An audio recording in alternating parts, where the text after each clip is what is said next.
Can Yaman y la polémica que nadie vio venir con Sandokan. Ojo que esto no es lo que te esperas. Madre mía, familia. ¿Se imaginaban ustedes que algo así podría pasar con el rodaje de Sandokan? Yo, la verdad, me he quedado de piedra. Estábamos todos esperando con ansias ver a Can Yaman dándolo todo como el tigre de Malasia, ¿verdad? Las fotos que salían, los entrenamientos, se veía que lo estaba dando todo. Pero resulta que hay un salseo gordo que ha salido a la luz y que te va a explotar la cabeza. Porque no tiene que ver con vestuario, ni con un error de guión, ni con peleas entre actores. Esto es mucho más personal y ha pillado a todo el mundo desprevenido. Parece ser que hubo un momento en pleno rodaje, una situación que, según cuentan, puso los pelos de punta a más de uno. No estoy hablando de un grito o un enfado tonto, no. Estoy hablando de algo que involucra el respeto por el trabajo de los demás. Veréis, hay rumores y fuertes de que Can Yaman, en un momento de, ¿cómo decirlo?, demasiada confianza. O quizás un arrebato. Se le fue la mano con una petición, o una exigencia, hacia alguien del equipo técnico. Y no hablo de una pequeña cosita. Se habla de algo que, si es cierto, es bastante fuerte. Algo que, para ser honestos, deja muy mal sabor de boca. Porque cuando uno está metido en un proyecto tan grande, tan esperado, lo mínimo que se espera es profesionalidad, ¿no?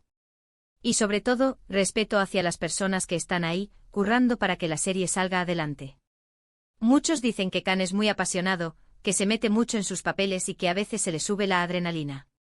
Y sí, yo soy la primera que le aplaude esa energía y esa entrega. Por eso queremos verle. Pero hay una línea fina entre la pasión y, bueno, la falta de consideración.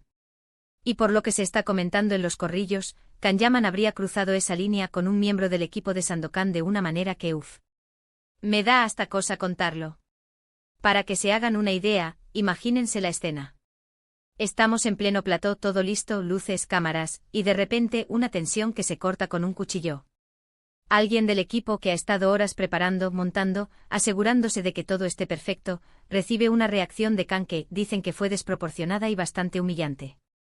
Una humillación pública, vamos. Y eso, señores, señoras, eso no se hace. Por muy estrella que seas, por muy importante que sea el personaje que interpretas, el respeto al currante, al que no sale en la foto pero hace posible que tú brilles, eso no se negocia. Y lo que más me choca de todo esto es que normalmente estas cosas de rodaje se quedan ahí, entre bambalinas. Pero esto ha trascendido. Ha salido a la luz porque, según parece, la persona afectada se sintió tan mal, tan pisoteada, que no pudo callarse. Y esto, claro, salpica directamente a la imagen de Can Yaman, que hasta ahora, para muchos, era el ídolo perfecto. El que venía a conquistar Hollywood, el que le daba un aire fresco a Sandokan. Lo que yo creo que está pasando es que quizás la presión del rodaje, las expectativas tan altas, le han jugado una mala pasada. O quizás, y esto es solo una sospecha mía, hay algo más detrás de esta historia. A veces cuando se intenta proyectar una imagen de perfección, salen a la luz estas grietas. Y esta grieta, en mi opinión, es bastante profunda. Porque no es una anécdota tonta, es algo que atenta contra la dignidad de una persona. Y ahora la pregunta del millón, familia, ¿creen que este incidente, de ser cierto, podría afectar seriamente al futuro de Can Yaman en proyectos grandes como Sandokan? ¿O creen que el talento y la fama lo perdonan todo? Quiero saber qué piensan ustedes.